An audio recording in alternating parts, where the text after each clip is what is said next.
Obrigado, Paulo. Bom dia, comunidade da Vila. Bom dia, Marcos. Bom dia. Bom dia, Ari.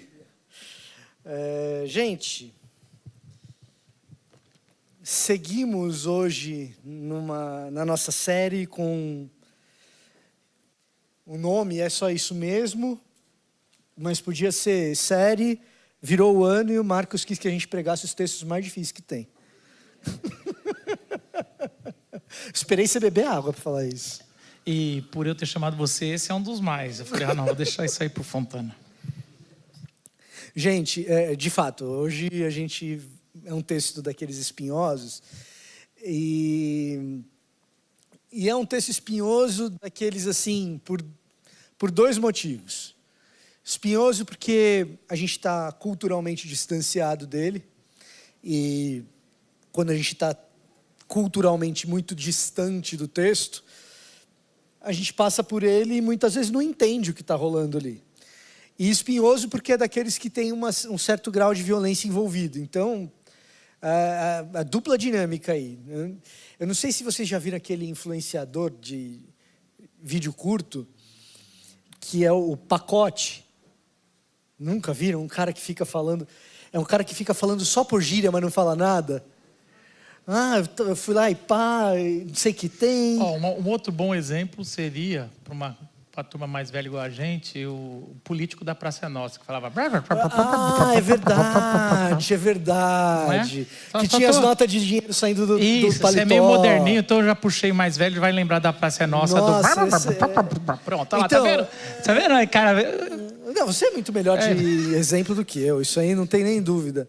Mas a minha sensação, às vezes, quando eu passo por um texto desses, ou sabe o quê? Os adultos do filme do desenho do Tom Jerry.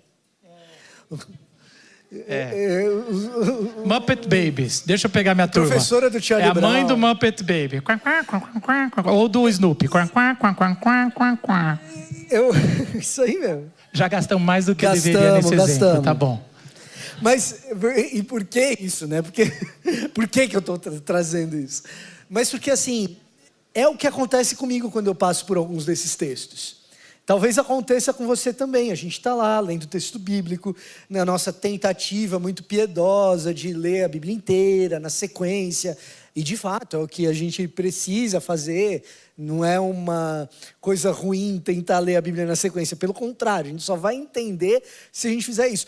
Só que quando a gente chega em alguns textos mais complicados, mais difíceis, que a gente leu e não entendeu direito, às vezes a gente leu e parece que não leu, mas quer saber, também não vou entender, então passa para o próximo. E é como se aquele trecho tivesse acontecido isso. Como é que é? Dos Snoops, era a professora. Isso, essa onomatopeia eu não seria capaz de reproduzir.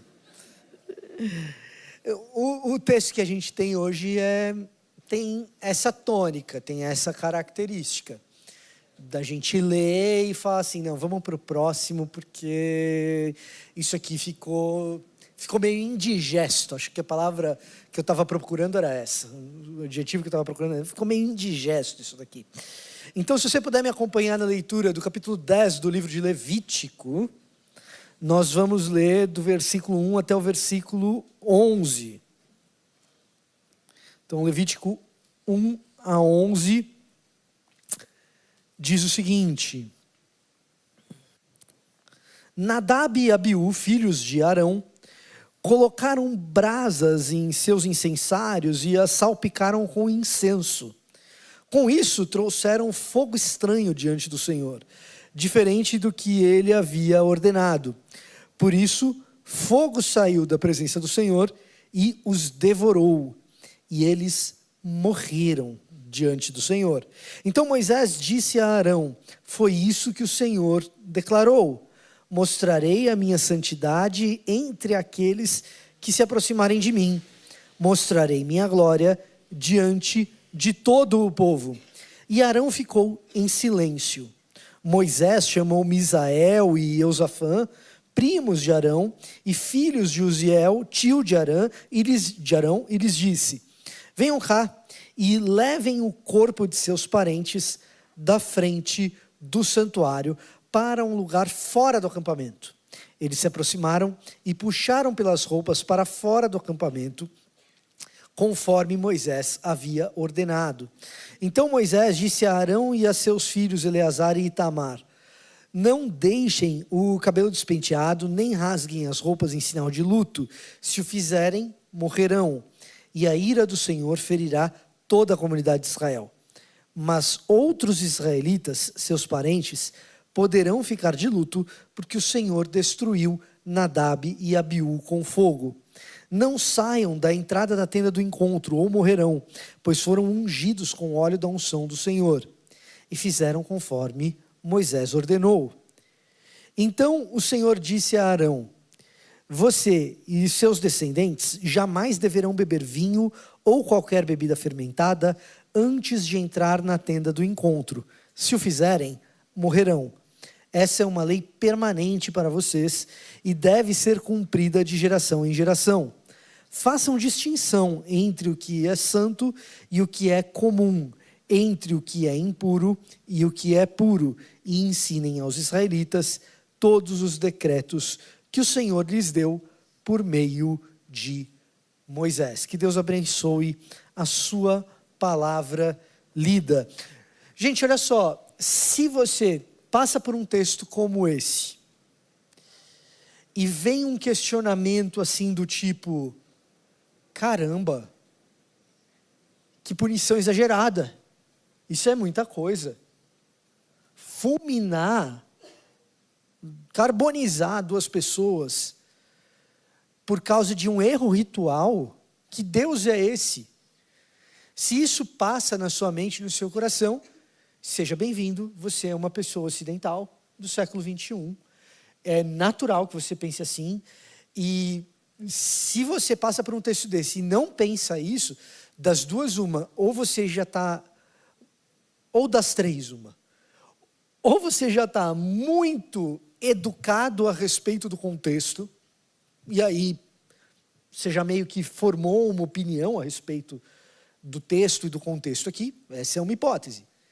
A outra hipótese é que você já se habituou com a linguagem religiosa. E já que a gente já sempre defende Deus mesmo, Deus deve ter alguma razão aqui. Vamos para o próximo. Isso é outra, acho que talvez é bem comum, né? A terceira é que você não tem coração. Difícil, às vezes tem as 2 e a 3 juntos, né? Tem combos. Dá para combinar as três, Mas falando um pouco sério aqui, a nossa resposta imediata diante de um texto como esse é essa. Falar, caramba, um erro ritual e os caras foram fulminados. Passa um pouco de tempo, eu acho que vem um segundo questionamento comum, natural, que flui do texto, que é: peraí, o que será que esses caras fizeram de fato? O que será que eles realmente fizeram para passar por um negócio desse? Deve ter alguma coisa a mais aí, que eu não estou enxergando. E é também natural ter esse segundo questionamento. Tá? O fato é que nós estamos diante de um texto que traz um peso muito grande, que tem que trazer esse tipo de questionamento para a gente. A gente precisa se perguntar, afinal de contas, o que foi que esses caras fizeram? O texto clama por isso. A gente não pode se impedir de antemão de fazer esse questionamento por causa de piedade pessoal. Do tipo, eu sou muito crente em Deus, então eu não posso fazer esse tipo de pergunta para o texto, não. Não, o texto está chamando você para essa pergunta. Pelo menos para a gente, no nosso contexto, quando o texto nos encontra no século 21, sendo a gente culturalmente do jeito que a gente é, o texto está nos chamando para responder essa pergunta. Afinal de contas, o que esses caras fizeram? Para ajudar a responder, eu queria trazer um pouco da experiência pessoal de vocês, Ari e Marcos, perguntando o seguinte para vocês: vocês já passaram por alguma situação em que a manipulação de Deus, o falar em nome de Deus, veio de alguém muito arrogante, que se portou diante de você como se fosse dono da verdade, dono até de Deus. Eu lembro de uma ocasião, até leve, mas que me traz muito isso na memória, de um amigo meu de adolescência e juventude, que eu estava comentando a respeito de algo, eu nem lembro exatamente qual era o assunto, mas eu sou meio explicadinho, né? Então eu fui tentar explicar alguma coisa para ele. Ele falou, nossa, que explicação interessante, mas ela é tão humana. Lendo nas entrelinhas, o que ele estava falando era assim, ele esperava que eu desse para aquela coisa que a gente estava discutindo uma explicação mais espiritualizada, uma coisa mais vinda do alto, assim, sabe? Na minha cabeça, eu estava assim, cara, explicação humana porque eu sou humano. Se quer uma explicação angelical, conversa com um anjo. Mas no fundo, o que o cara estava tentando fazer ali era invalidar a discussão porque você não está falando a minha língua espiritual, sabe? Então, quando a pessoa tenta se portar meio que como Deus, isso marca a nossa memória, bate uma certa revolta. Eu não sei, Ari, se você se já te trouxe essa revolta, alguma situação desse tipo. Sim. Eu vou repetir o exemplo, né, do primeiro, que eles não me criticaram, então foi bom, né? Foi adequado, talvez. Ari, a gente de vez em quando a gente finge que foi espontâneo, então vamos de novo. Eu já estava assim que a gente até mais faz relaxado aqui na No cadeira. da noite aí piorou. Vou me encolher de novo. Mas foi assim, a primeira pergunta, né, que estava lançada foi assim, como você se sente quando alguém se porta como Deus? Inicialmente, eu não gosto, eu me recolho, né, já vem aquele dedo em riste, e eu vou recolhendo, vou pegando essa pessoa, já separando, até se tem que pego ela e coloco no armário, né, e às vezes jogo até a chave fora para não tornar a chave essa pessoa. Me sinto mal, me sinto menor. Mas dando um exemplo, né, que eu entendo que cabe no texto, foi eu empreendi, né, sempre fui empreendedor, tive restaurante e numa determinada época eu tive uma distribuidora de frutas. E a gente estava, nesse momento, enxugando a empresa porque o meu sócio ia viajar e eu ia ficar sozinho na empresa, encolhi, e aí resolvemos dar um corte, né, e demitir pessoas, mas com todo cuidado, assim, olha, obrigado, a gente estava dando um salário a mais, determinado momento, um funcionário veio e falou, olha, esse valor que vocês estão pagando não está certo, tal, e discutiu com o meu sócio ali na hora, tá?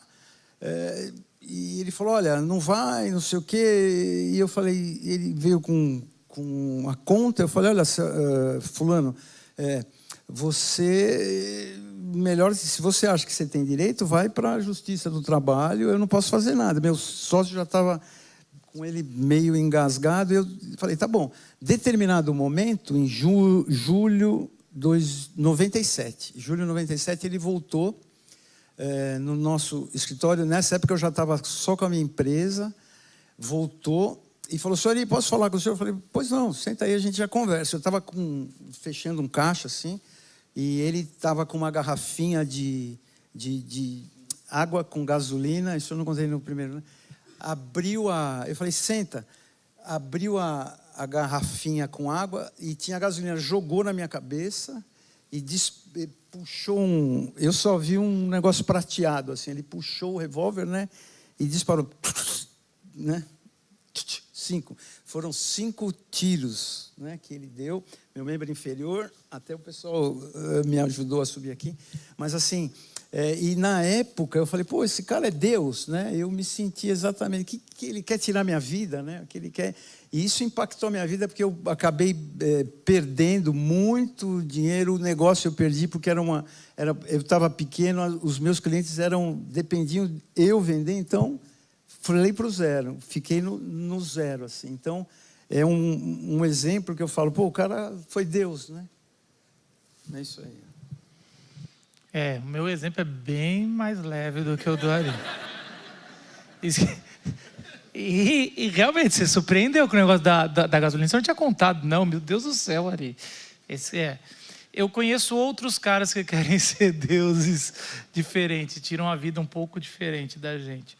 Mas o exemplo aqui, eu vim para quem não conhece, eu vim de uma missão chamada Jovens da Verdade, que meu pai fundou junto com amigos em 68. E meu pai, sempre que eu me lembro, foi presidente dessa missão, era pastor, e ele que comandava aquilo ali. E meu pai, ele é uma das pessoas mais generosas no sentido de evangelho que eu já vi. Então, meu pai, ele nunca chamou alguém de herege, nunca, pelo menos que eu me lembre, chegou e impôs as coisas. Ele sempre foi do diálogo, e eu cresci nessa bolha. Nossa, no evangelho a gente dialoga. Se você discorda, a gente vai ler a Bíblia, a gente vai e, no máximo, cada um sai para um lado e bacana. Porque essa era a minha referência, essa era assim, se alguém fosse pregar e falasse uma coisa, depois a gente discutia, não expunha, não era por aí. Eu falava, cara, e essa bolha, eu achava que todo mundo era assim. Quando eu cheguei com 15 anos, eu decidi, não estava desviado, muito pelo contrário, tinha 1 ou 2 anos que eu tinha realmente tido uma experiência com Deus, mas eu decidi seguir o padrão estético desse mundo, deixei o cabelo crescer, e eu tenho o cabelo enrolado, na época o cabelo cresceu para o alto, eu botava um boné para baixar, então assim, eu tinha o apelido, deixa no passado o apelido, e não tem porquê, né, trazer. E aí também eu coloquei um brinco no lado esquerdo, do esquerdo, porque eu sou crente, né, então na época só podia do esquerdo. E aí, eu lembro que eu estava com essa, você não sabe por que é esquerdo, né, vocês são novos. Eu posso fazer isso, não, deixa pra lá, é muito desvio. É melhor contar o apelido do que isso aí. Tá. E aí a gente... agora eu estou muito preso para contar para você, mas eu não vou. Depois vocês me procuram, tá? Eu estou quase... E aí eu lembro que meu pai foi muito interessante. Quando eu fiz 15 anos, eu falei, pai, eu vou furar a orelha. No meu aniversário. E meu pai, mas não faz isso, filho. Eu falei, pai, mas, cara, todo mundo faz. É no esquerdo. E não... E aí eu fiz. E eu lembro que eu viajava muito com meu pai. Meu pai pregava no Brasil todo, igrejas conservadoras, tudo. E eu lembro e as pessoas às vezes não me viam. É muito estranho o preletor ter um filho desviado daquele jeito, pelo menos na aparência. E eu lembro várias vezes aconteceu, mas uma que eu queria trazer aqui foi eu sentado lá atrás, ouvindo a pregação com boné, porque tinha que baixar o cabelo, o volume, tudo, e o brinco, e o cara veio e falou, cara, e me tirou do culto. Eu fui expulso daquele lugar onde meu pai tinha sido convidado para pregar, e lá fora eu estava conversando, mas por quê? Você está faltando com respeito, você não sabe que é a casa do Senhor, a gente não é de qualquer jeito. Faltou ele citar esse texto, que ele falou, você está de boné, você é extremamente desrespeitoso. Eu falava, e aí eu lembro de eu tentar argumentar com esse presbítero, mas assim, o respeito vem do coração, vem do jeito que a gente vai se portar. Eu queria trazer e foi impossível. Eu fiquei do lado de fora, eu lembro que depois a gente voltando para casa, falei, pai, eu fui expulso do culto. Como assim? Foi por causa disso. Aí meu pai contando, Marcos, algumas decisões nossas vão gerar nos outros. Mas eu me lembro desse presbítero, ele estava extremamente orgulhoso que ele estava defendendo o respeito, a honra da casa do Senhor, ele estava zeloso. Quando a gente se encontra com pessoas que falam em nome de Deus, e se você é suficientemente experiente, já viveu alguns anos na vida, você já deve ter vivido isso dentro da igreja, ou talvez fora, essas pessoas, elas acham que elas controlam o destino das outras. Afinal de contas, elas falam como Deus. Elas controlam a maneira como o outro tem que falar para ser melhor ou mais espiritual. Elas controlam o destino da vida e da morte de alguém. Afinal de contas, elas estão se colocando no lugar de Deus. Então, eu decido se você vive ou se você morre. Ou eu decido a tua eternidade, se você vai para o céu ou vai para o inferno. E às vezes, baseado só na sua aparência aqui. O cara olha e fala assim, esse aqui não tem cara de que vai para o céu, não. E diante desse monopólio da espiritualidade e da divindade, o que bate na gente é uma certa revolta, ou muita revolta.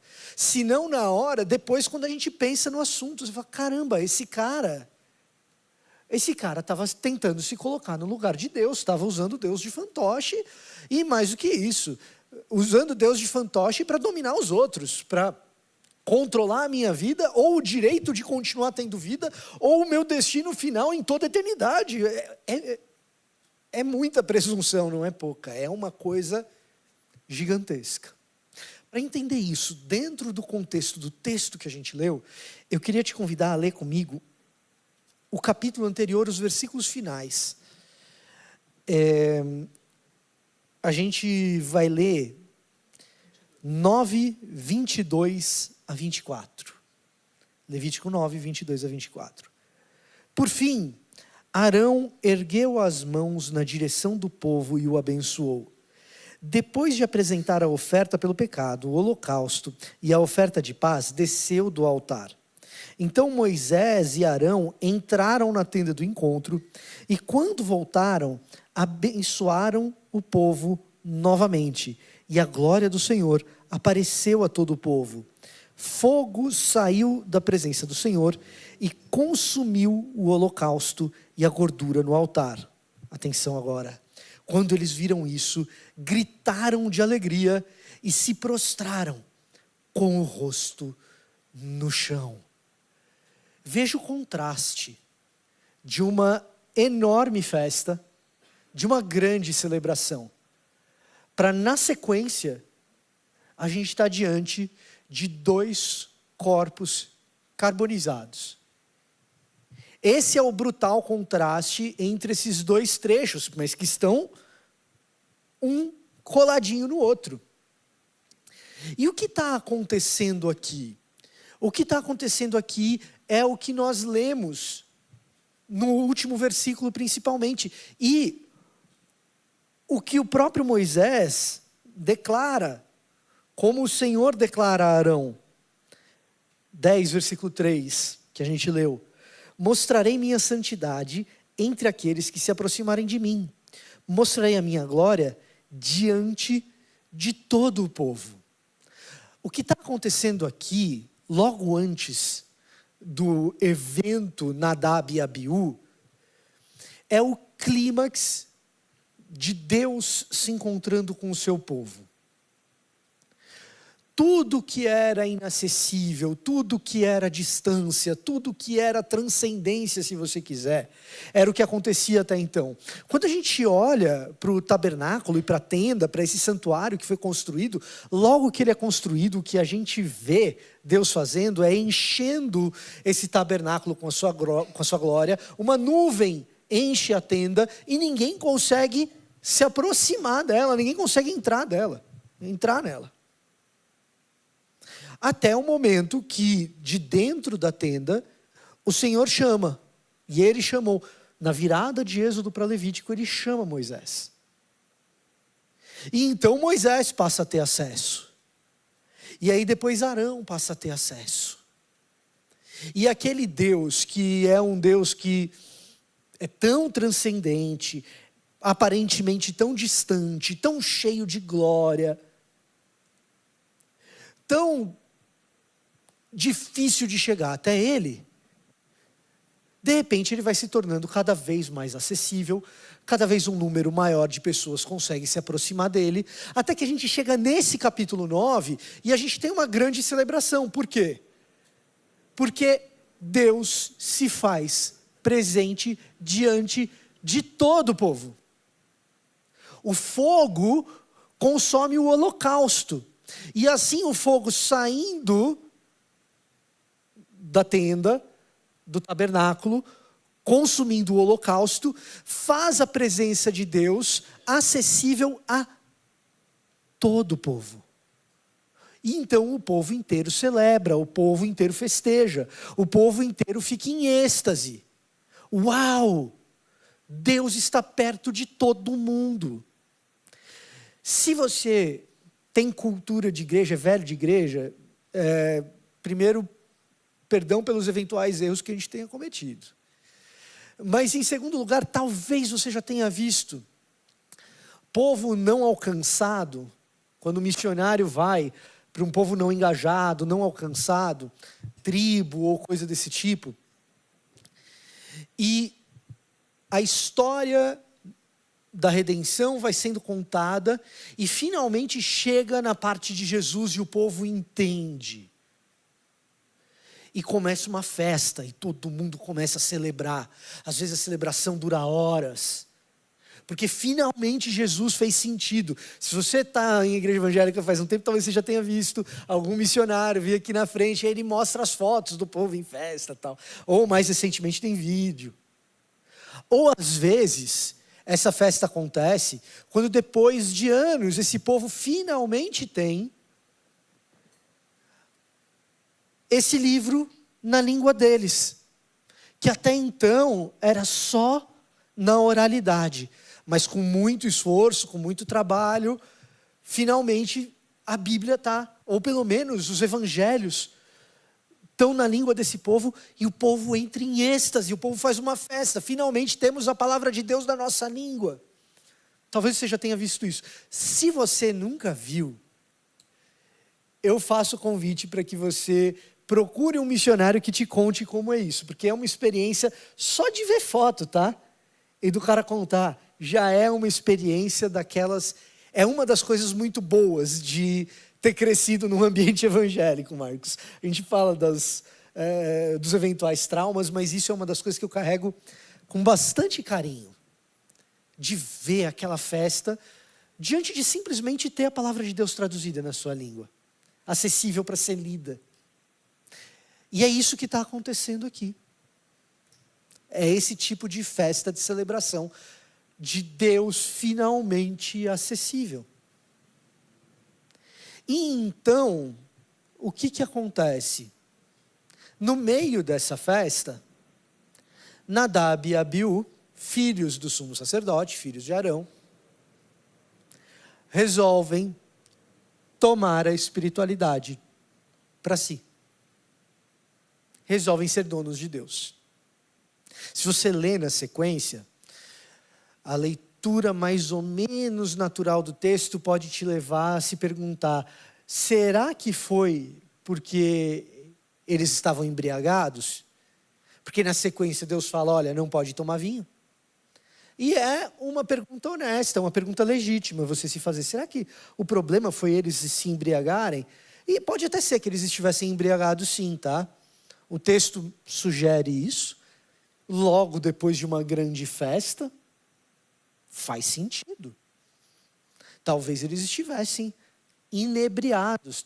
O problema foi a falta de sobriedade que fez com que eles cometessem algo que em sã consciência alguém não cometeria. Pode ser. Mas é a leitura mais à frente, e também com alguns detalhes do começo do livro, que nos faz ter a convicção do que aconteceu ali. Quando a gente chega no capítulo 16, e a gente tem o dia da expiação, que é um dia especial no ano, o dia agradável, o Yom Kippur, o dia bom do Senhor, em que o sumo sacerdote entraria no lugar santíssimo para expiar o pecado de toda Israel. Quando a gente lê isso no capítulo 16, que a gente saca o que estava acontecendo aqui no capítulo 10.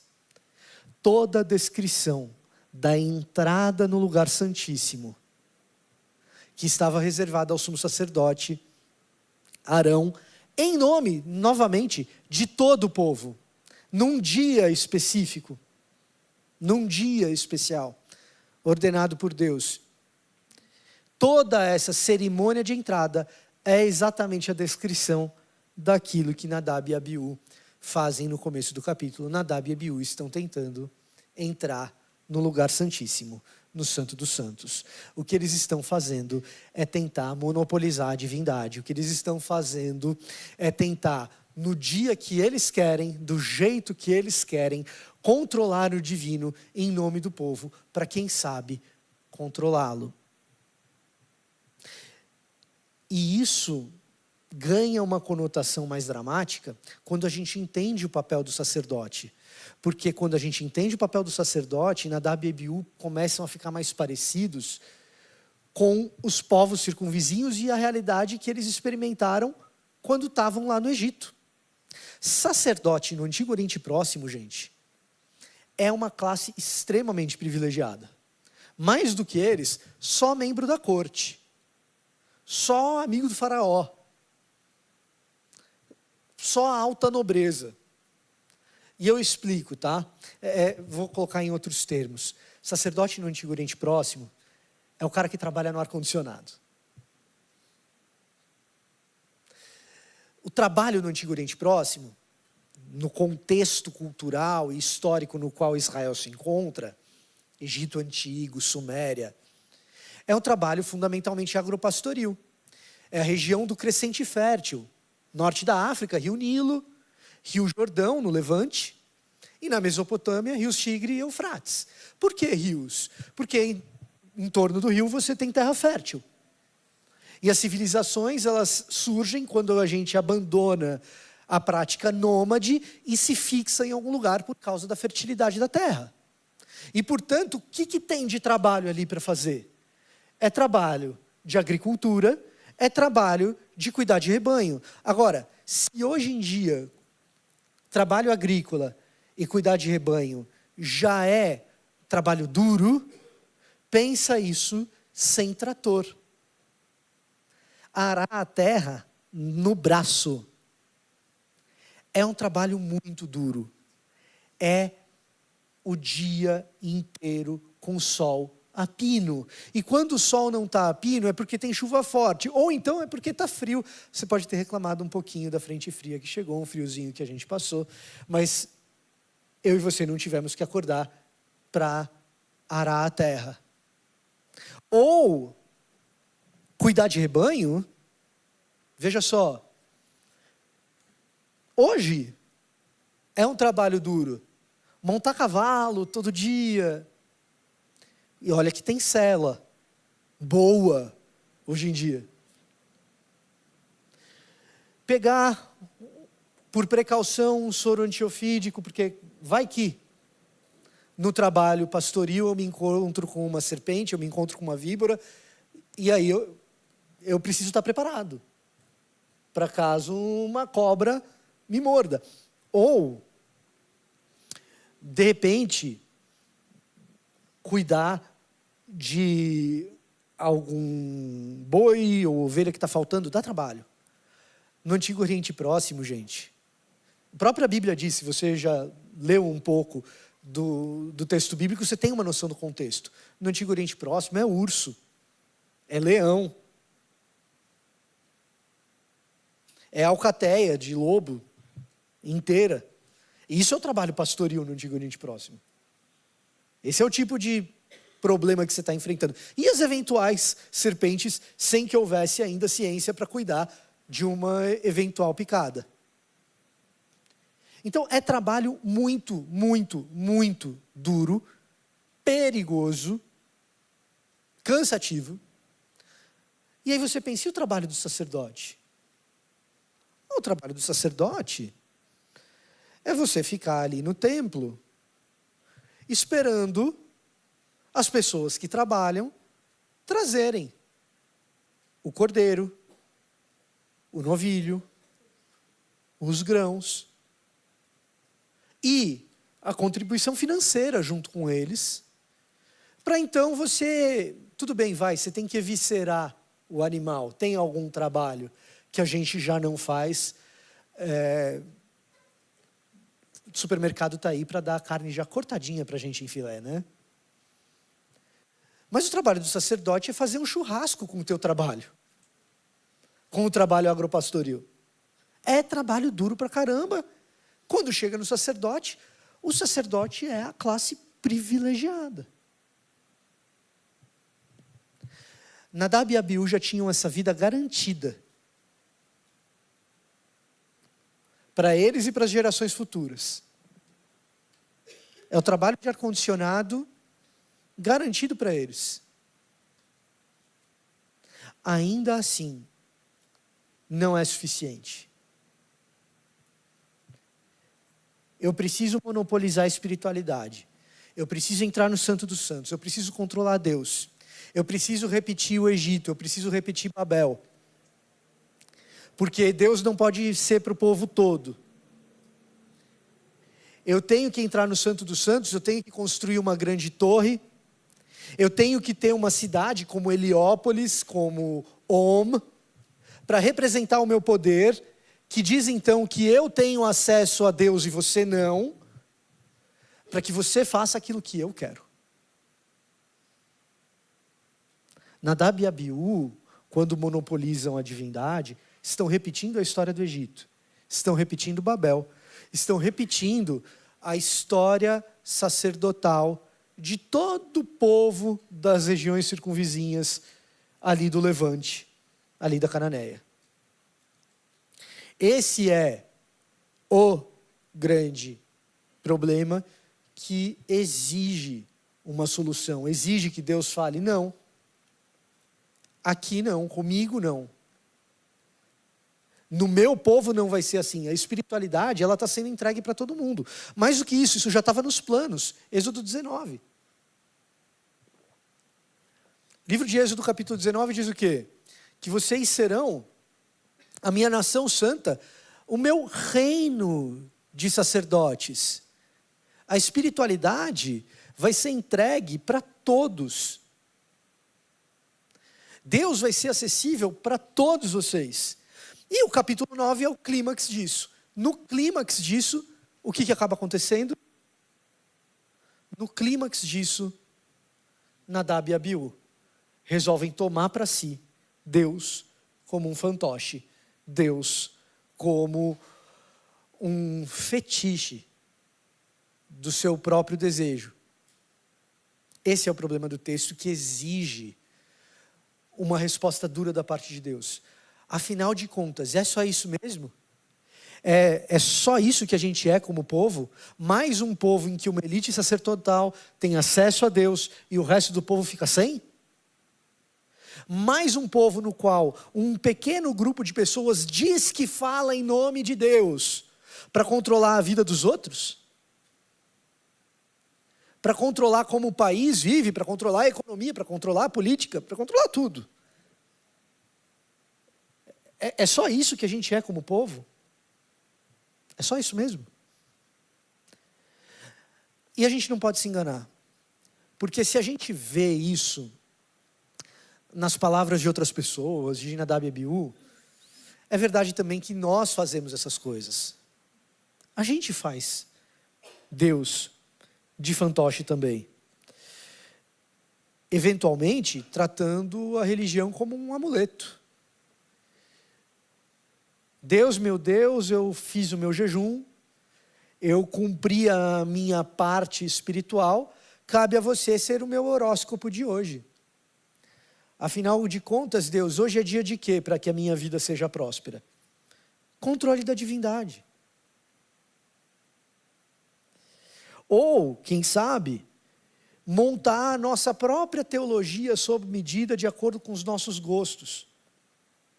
O YouTube está aí para isso. E de acordo com o meu gosto, com aquilo que me satisfaz, seja pelo meu desejo de continuar vivendo um determinado tipo de vida, seja pelo meu desejo de controlar um número X de pessoas, a gente faz isso também. Seja pelo serviço interessado a Deus. O que eu estou chamando de serviço interessado a Deus? Não caia nessa armadilha. A gente tende a cair. Eu vou trabalhar bastante na igreja. Porque assim eu me destaco lá dentro. E me destacando lá dentro, eu ganho status lá dentro. E ganhando status lá dentro, eu me torno uma pessoa importante. E me tornando uma pessoa... O que a gente está fazendo? Manipulando o religioso, manipulando o espiritual. Para quê? Para o nosso bel prazer. Talvez para ser mais importante do que o outro. E mais, quando a gente faz isso, a gente cai numa armadilha escravocrata terrível.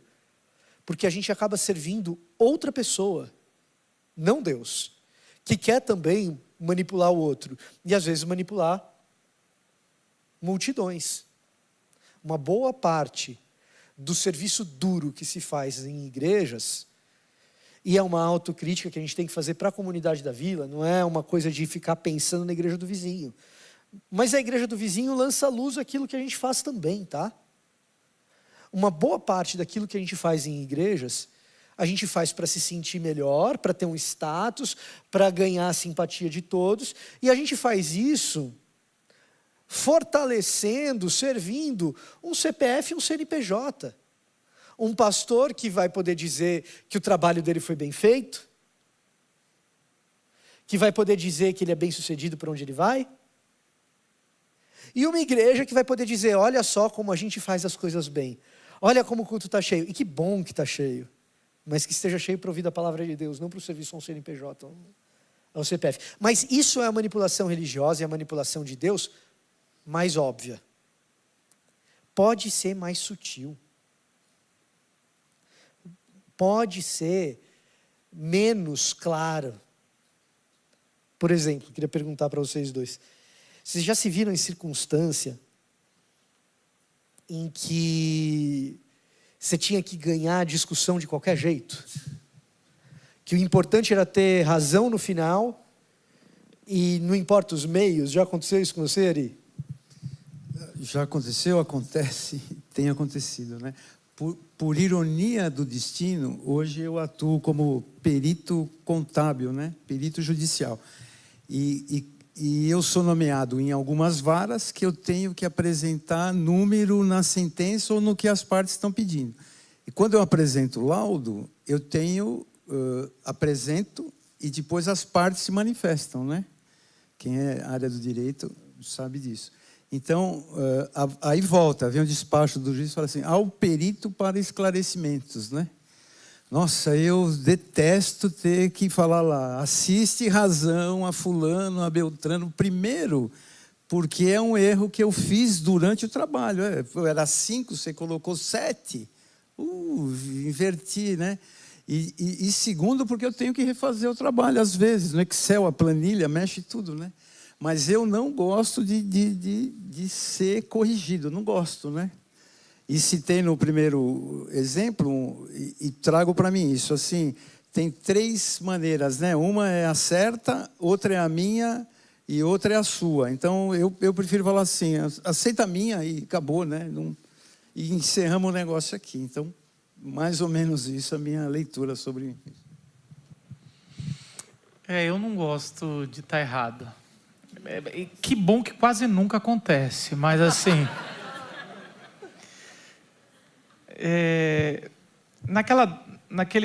naqueles episódios da minha adolescência que eu contei para vocês, foi semeado em mim uma vontade muito grande de criar uma igreja onde pessoas não eram subjugadas por que elas vestem, pelo que elas são. E eu cresci, eu falei, cara, eu tinha isso muito claro para mim. Um dia, se Deus quiser, eu vou liderar um movimento. Eu não queria ser pastor, então era movimento. Queria ser missionário igual meu pai, aonde as pessoas vão ser acolhidas. O mais importante é pregar o evangelho. E eu cresci e eu sou pastor titular.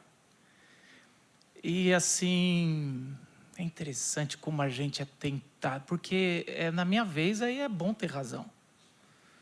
É difícil ser... Hoje eu admiro muito mais meu pai. Tão difícil ser o líder e você aceitar ser confrontado por alguém que você pode só falar, chegou, acabou. Então é interessante que aquele presbítero, ele habita em mim.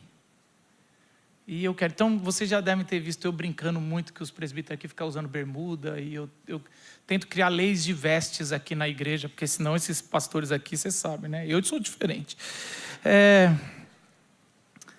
E é um jeito irônico de brincar com eles para mostrar assim, gente, é difícil. A gente, na hora que a gente está com poder, a gente quer virar o faraó. A gente reclama do faraó quando é escravo. Se é nos dado um lugar na corte, nós aceitamos de bom grado. Então é muito mais fácil pisar em alguém tendo muitos seguidores na internet e falar, você não sabe nada, você é um ignorante.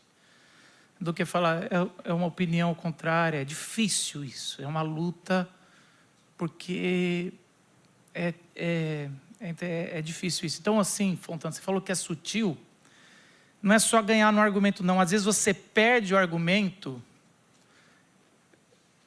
mas você fala assim, eu perdi o argumento, mas eu quero mostrar que eu perdi. Olha só como eu sou, sendo seu chefe, ou tendo mais estudo que você, eu perco e eu sou bondoso. Então, na verdade, você não está perdendo, você só está querendo mostrar, eu te deixo você fazer isso.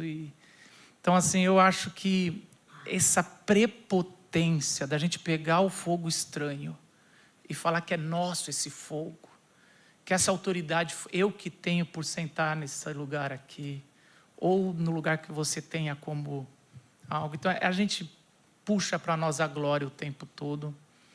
E graças a Deus,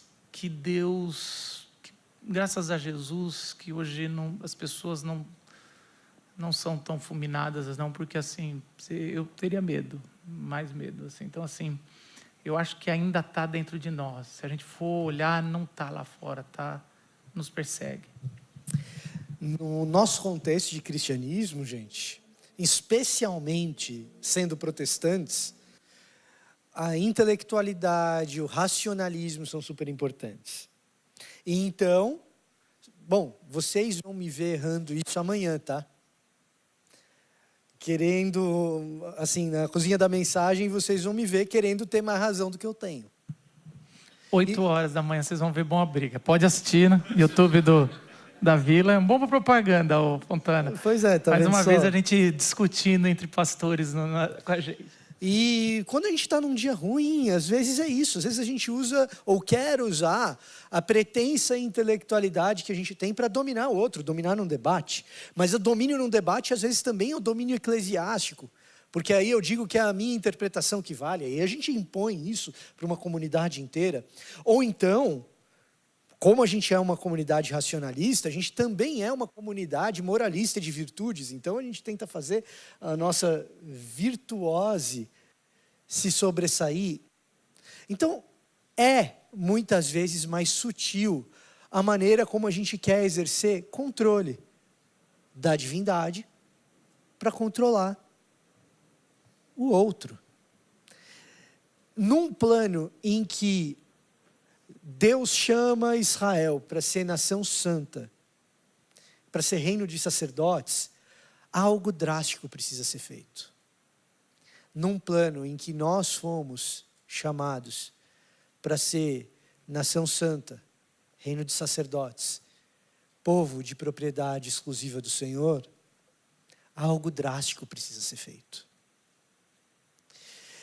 E a atitude drástica definitiva que Deus faz para que ninguém mais trate a espiritualidade como instrumento de domínio, para que ninguém mais use Deus como fantoche, é esmagar o seu próprio corpo. É entrar na história para que ele mesmo fosse assassinado. A atitude drástica diante da tentativa de monopólio de Deus, da espiritualidade, da religião, da parte do próprio Deus, é permitir o assassinato de Deus. E alguns de nós se refreiam de pensar nisso.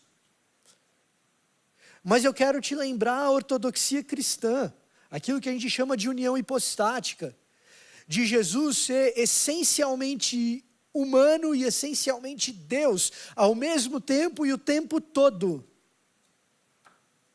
E, portanto, a cruz é o assassinato de Deus. Não há nada tão drástico quanto isso. E no assassinato de Deus, se o desejo de Nadab e Abiú era atravessar o grosso véu que separava o povo de Deus no lugar santo dos santos, no lugar santíssimo, a resolução divina para resolver esse problema de gente manipulando a fé, rasga o véu. Rasga o véu de uma vez por todas. Deixa acessível para todo mundo. Para que não haja mais donos da espiritualidade, donos de Deus e donos da razão. Rasga o véu para chamar um povo todo junto, para ser um povo que desfruta quem é Deus além desse véu. Diz o texto bíblico que quando Deus encarna em Cristo e é crucificado, esse véu é rasgado. Eu e você temos acesso. Agora, se somos chamados para ser nação santa, reino de sacerdotes, povo de propriedade exclusiva do Senhor, povo de propriedade exclusiva de Jesus, Jesus sendo o verbo, no princípio era o verbo, aquele que é a palavra, o logos, a razão. Não nos importa sermos donos da razão. Nós é que somos propriedade exclusiva dela. Da razão nos importa sermos escravos. Essa é a realidade maravilhosa para a qual a gente é chamado. Para que, ao sermos esse reino de sacerdotes, eu e você não tenhamos a mensagem de Deus que nos faz donos da razão sobre o outro. Porque daquela porta para lá, hoje com a sua família na hora de você almoçar, amanhã no seu trabalho, com quem ainda não conhece essa mensagem, a nossa missão não é de parecermos aqueles que detêm a única razão, mas é de levar a mensagem que acolhe todo tipo de gente, que faz com que Deus esteja disponível para todos, que promove o milagre, que uma vez que somos feitos escravos, somos escravos da razão, somos propriedade exclusiva do Senhor. Deus não nos acolhe como escravos, Ele nos acolhe como amigos. A atitude drástica de Deus é rasgar o véu. E você encontra isso toda vez que você dobra o joelho. Não precisa de mais ninguém. Só de você e de Jesus, porque o véu está rasgado.